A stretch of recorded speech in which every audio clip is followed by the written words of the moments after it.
Bon, ben bonjour tout le monde. Dans cette vidéo-ci, je vais vous expliquer la solution du travail 7. Donc, c'est ça, le travail 7, c'était là, un travail là, qui concernait directement la section 4.1, donc qui parlait là, de la cinématique là, de rotation. Donc, comme situation, j'ai trouvé là, une scie euh, une scie à lame circulaire, donc une lame là, qui va tourner comme ça. Donc c'est directement là, un exemple d'un objet qu'on peut décrire à l'aide de la cinématique de rotation. Donc j'avais composé là, un petit texte là, au début pour vous donner certaines informations là, par rapport à la situation avant d'y aller avec les questions. Donc ce que j'expliquais c'était bon c'est un petit contexte, un ouvrier qui travaillait avec une scie qui tourne. Puis ce que je disais, c'est que je donnais la dimension de la scie. En fait, je vous donnais son diamètre. Hein. Je vous disais le diamètre total là, de la scie. Donc, c'était 30 centimètres. Donc, ce qu'il fallait voir dès le départ, c'est que oui, le diamètre, c'est 30 centimètres. C'est correct.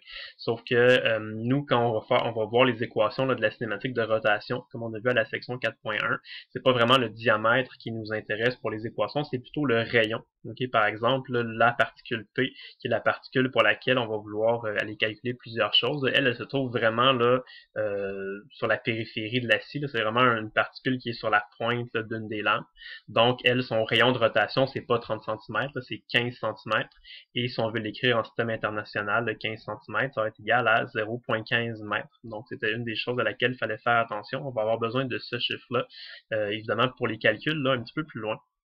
Puis sinon, ce que je vous disais, c'est que au début, l'ouvrier fait tourner la scie, tout ça, à une certaine vitesse qu'on connaît pas, qu'on va devoir calculer. Puis on connaît pas beaucoup d'informations. En fait, on sait juste que éventuellement, il va juste relâcher le bouton d'alimentation. Donc la scie va se mettre à ralentir graduellement.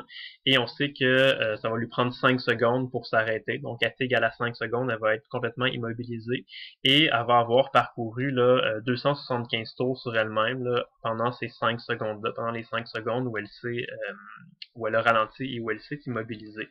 275 tours, là, c'est pas un chiffre qu'on va pouvoir utiliser directement tel quel dans nos calculs, parce que quand on fait de la cinématique de rotation, ce qui nous intéresse, c'est pas tant que ça le nombre de tours, c'est vraiment l'angle. Et l'angle, pas en degrés, mais c'est toujours bien l'angle en radians. Donc, une des choses qu'il faut faire aussi, c'est de convertir là, ce 275 tours-là en radians.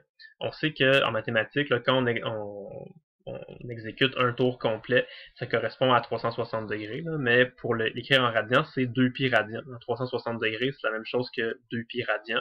Donc, si on veut convertir 275 tours en radians, on sait que chaque tour correspond à 2 pi radians. Donc, si on fait 275 fois 2 pi, ça va me donner un nombre total de radians de 1728. Là, à 4 chiffres significatifs, ça donne ça ici. Donc 275 tours et 1728 radians, c'est exactement la même information, mais pour les calculs, pour utiliser les équations, c'est bien important de mettre notre angle en radians. Donc 1728, c'est ce qu'on va utiliser. Donc il n'y avait pas vraiment d'autres chiffres qui étaient donnés dans la question. Donc c'est essentiellement ça qu'on connaît et c'est avec ça qu'on va pouvoir répondre aux trois questions. On va commencer par la question 1 et 2. Là, juste lire les questions avant d'aller. La question 1, on demande à quelle vitesse angulaire la lame tournait-elle au moment où l'ouvrier a relâché le bouton d'alimentation. Donc la vitesse initiale là, constante avant de lâcher le bouton.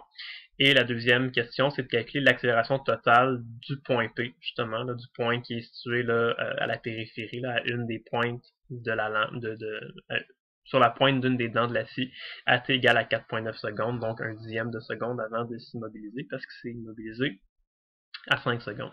Mais commençons avec la question 1. C'était quoi la vitesse là, à laquelle tournait la scie avant de relâcher le bouton d'alimentation?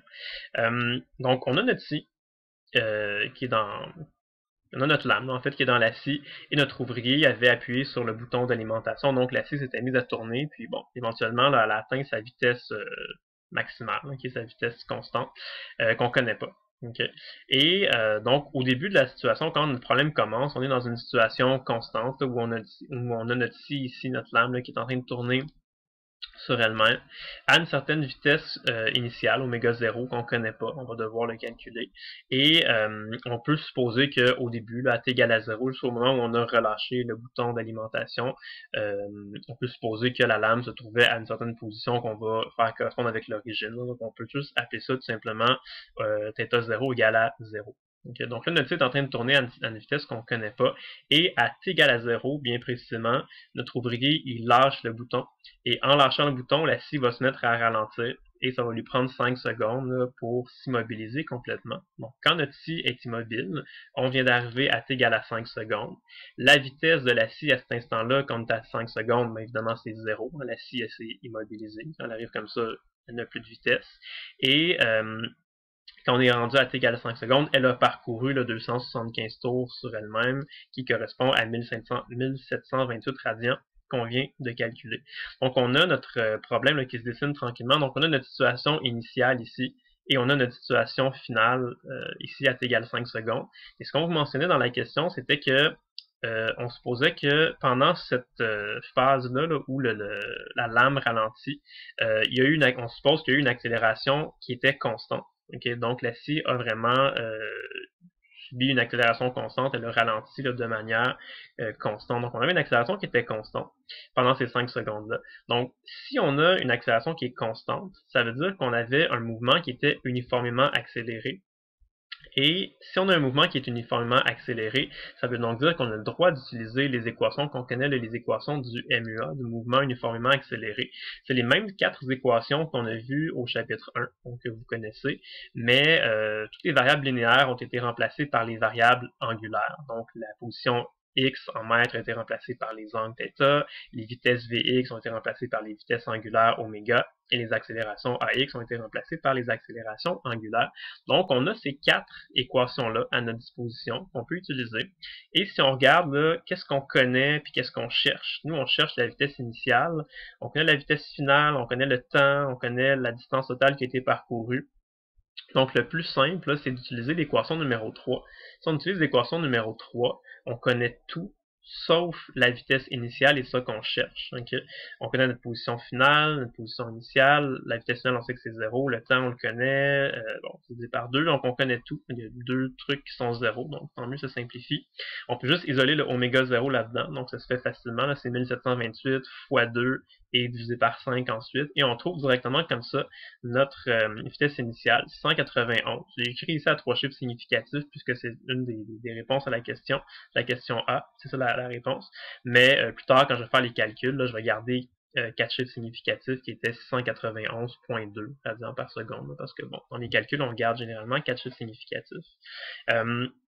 Donc voilà, il s'agissait simplement de bien comprendre et d'aller choisir la bonne équation pour nous faciliter les calculs pour y aller le plus simplement possible. Okay.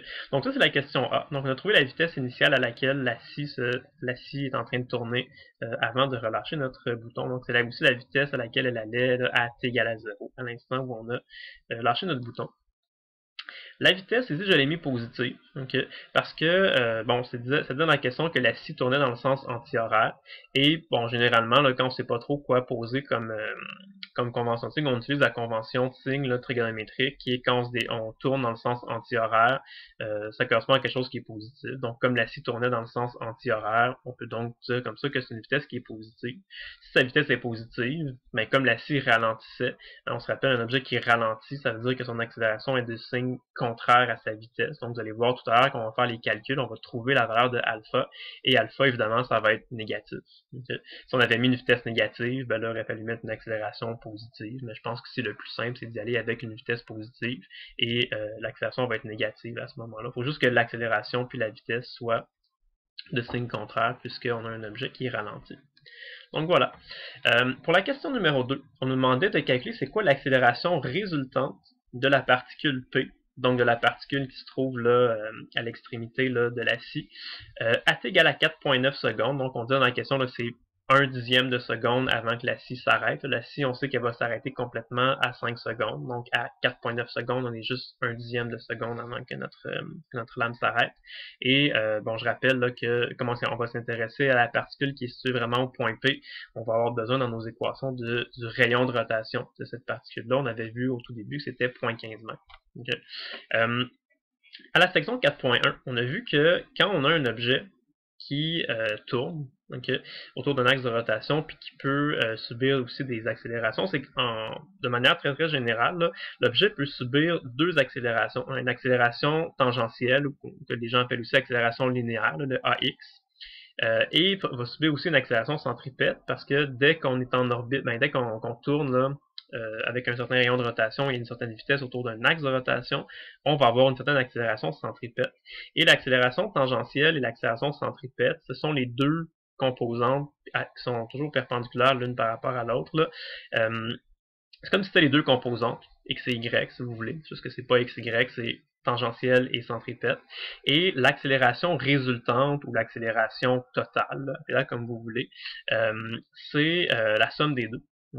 Donc, pour calculer l'accélération résultante, on va avoir besoin de deux choses. On va d'abord devoir calculer l'accélération tangentielle ou l'accélération linéaire de la particule P à 4,9 secondes et l'accélération centripète de la particule P à 4,9 secondes. Et en combinant ça ensemble par Pythagore, ce qu'on fait quand on a les deux composantes d'un vecteur, on applique le Pythagore, donc ça nous donne l'hypoténuse ou la norme du vecteur. C'est ça qu'on cherche à trouver.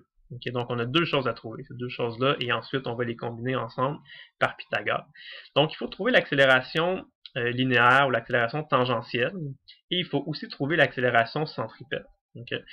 C'est pas super compliqué, il faut juste pas se mélanger puis y aller vraiment systématiquement. C'est que pour aller calculer l'accélération linéaire ou l'accélération tangentielle de notre particule P, on a besoin du rayon de rotation de la particule P. Ça, on le connaît, c'est 0,15 mètres, ça va. Mais on a besoin de connaître l'accélération angulaire de notre lame là, qui est en train de ralentir. Ça, on la connaît pas encore. Donc, on doit d'abord la calculer, premièrement. Donc, on peut utiliser, par exemple, la première équation là, du MUA et ça ici. Okay? Et on sait que pendant la période là, où notre lame ralentissait, on connaît toutes ces données-là, sauf l'accélération, parce qu'on sait que sa vitesse finale, c'est 0. Sa vitesse initiale, on l'a calculé, là, c'est la réponse de la question 1, 191,2 rads par seconde. L'accélération, on ne le connaît pas, puis on sait que ça a pris 5 secondes là, pour que notre lame ralentisse et s'immobilise complètement. Donc, avec ça, on peut d'abord isoler notre alpha, et on va le calculer comme ça, donc ça s'isole facilement, moins 138,2 radians par seconde carré. Comme on avait dit tout à l'heure, ça donne une accélération angulaire qui est négative. C'est normal, c'est du signe contraire à la vitesse, donc c'est vraiment notre lame qui ralentissait. Et maintenant qu'on a cette accélération angulaire-là, là on peut aller calculer ça ici, donc le rayon de rotation de notre particule P qui est 0,15 mètres, fois notre accélération angulaire de notre lame là, qui est moins 138,2. Donc ça nous donne une accélération tangentielle ou l'accélération linéaire, là, le AX ici, pour notre particule P. Je l'ai écrit à 4 chiffres significatifs, 20,73 mètres par seconde carré. Ça ici, c'est quelque chose qui va être constant tout au long du mouvement. Ça ne dépendra pas vraiment du temps parce que l'accélération, c'est quelque chose qui a été constante là, pendant les 5 secondes. Donc, qu'on soit à 4,9 secondes ou à 4 secondes ou à 3 secondes, ça ne change rien. Donc, l'accélération tangentielle de la particule P, c'est quelque chose qui a été constant. Ça a toujours été là, moins 20,73 mètres par seconde carré. Donc, ça ne dépend pas vraiment du temps. Par contre, l'accélération centripète, qui est la deuxième chose qu'on doit calculer, elle va dépendre du temps parce que comme notre lame est en train de ralentir, sa vitesse n'était pas la même. Au début, sa vitesse était grande, puis à la fin, sa vitesse, elle devenait de plus en plus petite. Et au fur et à mesure où la vitesse change, l'accélération centripète va changer. Okay? Donc, avant de venir calculer l'accélération centripète, il faut d'abord aller calculer c'était quoi la vitesse angulaire de notre lame au temps qui nous intéresse, là, à t égale à 4,9 secondes. Donc, il faut d'abord calculer ça. Comme on vient de calculer ici l'accélération angulaire, on peut réutiliser encore une fois cette équation-là. Okay? Mais maintenant, on va venir calculer c'est quoi la vitesse angulaire de notre lame à 4,9 secondes. Donc, on connaît la vitesse initiale qui est 691,2, l'accélération moins 138,2 qu'on vient de calculer. Le temps, ce ne sera pas 5 secondes, ça va être at égale à 4,9 secondes. Donc, on va commencer par calculer la vitesse angulaire de notre lame à ce temps-là. Et ça nous donne une vitesse de 14,02 radians par seconde à 4 chiffres significatifs. Donc on voit que la lame est rendue presque immobile, rendue là parce qu'au début elle allait à 691 radians par seconde, et là un dixième de seconde avant de s'arrêter, elle va seulement à 14 rad par seconde, donc elle a ralenti beaucoup. Maintenant qu'on sait à quelle vitesse notre lame tourne, à 4,9 secondes, là on peut aller calculer c'est quoi l'accélération centripète de notre particule P à cet instant-là, donc à l'instant où la lame allait à cette vitesse-là. Donc le rayon de rotation 0,15 fois la vitesse qu'on vient de calculer ici au carré, ça donne une accélération centripète de 29,48 mètres par seconde carré, là, toujours à 4 chiffres significatifs. Ça, c'est la deuxième composante de notre accélération. Donc ça ici, ça dépendait du temps. Ok, ça c'était quelque chose qui était constant. Ça dépendait vraiment du temps. C'est pour ça qu'on a dû vraiment aller se placer là, à t égale 4.9 secondes pour l'obtenir. Là, on a presque terminé. On a calculé nos deux composantes séparées là, de notre accélération. Il nous reste simplement à les combiner ensemble par Pythagore. Donc, chacune au carré, on fait la racine carrée de ça, et ça nous donne notre réponse, qui est l'accélération résultante de la particule P à 4.9 secondes, qui est 36.0 mètres par seconde. Ça arrivait pas juste, mais quand on donne une réponse, on la donne à 3 chiffres significatifs. Donc, à 3 chiffres significatifs, c'était 36.0. Pour vrai, c'est 36.04 quelque chose, je crois. Donc, en tout cas, 36.0 mètres par seconde carré, c'est la réponse de la question 2. Okay. Et finalement, la question 3, il n'y a pas vraiment de calcul à faire comme tel. C'est juste une question un peu plus qualitative, là, de voir, en fait, de comparer les vitesses et les accélérations, à savoir, là, on voulait comparer les différents paramètres ici de la particule Q par rapport aux paramètres correspondants pour la particule P. Okay. Pour répondre à cette question-là, c'était très utile d'avoir en tête là, quelque chose qu'on a vu dans la section 4.1 que moi j'appelle la connexion là, entre les variables angulaires et les variables linéaires. Et ces trois petites équations qu'on a vues à la section 4.1, ce que ça dit en gros, c'est que quand vous avez un objet qui tourne, comme la lame ici qui va tourner comme ça, quand on utilise les équations du MUA angulaire. Là. Dans le fond, quand on calcule le déplacement angulaire, la vitesse angulaire et l'accélération angulaire, les variables angulaires, c'est quelque chose qui décrivent l'objet au complet. Okay? Comme l'objet tourne partout pareil, là, quand l'objet fait un tour, toutes les parties de l'objet font un tour. Donc, toutes les variables angulaires décrivent l'ensemble de l'objet. Okay? Par contre, si vous vous intéressez à une particule quelconque, qui est située à un endroit bien précis sur l'objet, là, vous pouvez prendre n'importe quelle variable angulaire, la multiplier par le rayon de rotation de cette particule-là, et ça va vous donner la variable linéaire correspondante. On va avoir besoin de ça pour déterminer les bons signes ici. Okay. Si on y va avec la question A et B, ça concernait les vitesses. Okay. Donc, première chose, c'est que les vitesses angulaires, la vitesse angulaire pour les deux particules, que ce soit la particule P ou la particule Q, c'est la même vitesse angulaire exactement parce que la vitesse angulaire oméga, ça décrit l'ensemble de l'objet. Okay. Donc, peu importe où est placée votre particule sur l'objet, la vitesse angulaire oméga, ça décrit l'ensemble de l'objet. Donc, ça, c'est sûr que ça va être exactement la même. Okay. Par contre, si on regarde la vitesse linéaire, le Vx, là, ça va changer parce que la particule P et la particule Q n'ont pas exactement le même rayon de rotation. La particule P, on sait que son rayon de rotation, c'était exactement 15 cm. La particule Q, je ne donnais pas le chiffre, mais je vous disais seulement que, d'après le schéma, c'est une particule qui avait un rayon de rotation plus petit que 15 cm. Donc, on n'a pas le chiffre, mais c'est pas grave même si on n'a pas le chiffre, on peut juste y aller comme ça. C'est sûr que si les deux particules ont la même vitesse angulaire, mais que la particule Q a un rayon de rotation plus petit, nécessairement, sa vitesse angulaire va être plus petite que celle de P. En fait, la vitesse linéaire, c'est directement proportionnel au rayon. Donc, la particule qui a le plus petit rayon de rotation va avoir la plus petite vitesse. Okay. Pour les accélérations, ici, la question C, question D, c'est exactement la même chose, l'équivalent de ce qu'on vient de voir. Donc, au début, on se demandait l'accélération angulaire. L'accélération angulaire alpha, ça décrit le disque au complet. Donc, c'est la même chose pour toutes les particules du disque. Donc, l'accélération alpha va être la même pour les deux. Mais encore une fois, comme l'accélération linéaire est proportionnelle à la distance r, la particule Q a un r plus petit. Donc, ça ici, le AXQ va être plus petite que le AXP. Okay. L'accélération centripète, c'est pas une de ces trois variables-là. L'accélération centripète, c'est quelque chose d'un petit peu différent. Mais on l'a vu, là, on l'a même calculé tout à l'heure, c'est V carré sur R, qui est aussi égal à R fois oméga au carré. Oméga, ça décrit l'ensemble de la lame au complet, donc c'est la même chose pour toutes les particules. Et encore une fois, ça dépend seulement, c'est proportionnel au rayon de rotation. Donc encore une fois, la particule Q, rayon de rotation plus petit, donc l'accélération centripète va être plus petite. Okay, tout simplement. Et l'accélération résultante, ça aussi on vient de le calculer là, à la question 2. L'accélération résultante, on se rappelle, c'est on effectue le Pythagore, là, les deux composants. Okay. Ici, c'est assez simple parce que si on s'intéresse là à l'accélération résultante de chacune des deux particules, puis on veut la comparer, on vient de dire que l'accélération linéaire de la particule Q est plus petite que celle de la particule P, et l'accélération centripète de la particule Q, elle aussi, elle est plus petite. Fait que si le terme AX est plus petit et le terme AC est plus petit, c'est sûr que quand on va calculer l'accélération résultante de la particule Q, ça va nous donner un chiffre qui est plus petit que l'accélération résultante de la particule P. Fait qu'on peut juste voir ça comme ça, puis comme ces deux-là sont plus petits, nécessairement lui va être plus petit aussi, c'est bien correct. Donc, si vous n'êtes pas certain et vous doutez un petit peu, ben regardez, je peux vous montrer une autre façon de vous en convaincre. Là. Si on essaie de détailler ça algébriquement, okay? AX c'est quoi? C'est R fois alpha, puis AC c'est R fois oméga carré. Donc si on remplace AX et AC par leur équation ici, et qu'on effectue vraiment là, les mises au carré, R fois alpha au carré, ça va donner R carré fois alpha carré, et R fois oméga carré au carré, ça va donner R carré fois oméga exposant 4. Okay?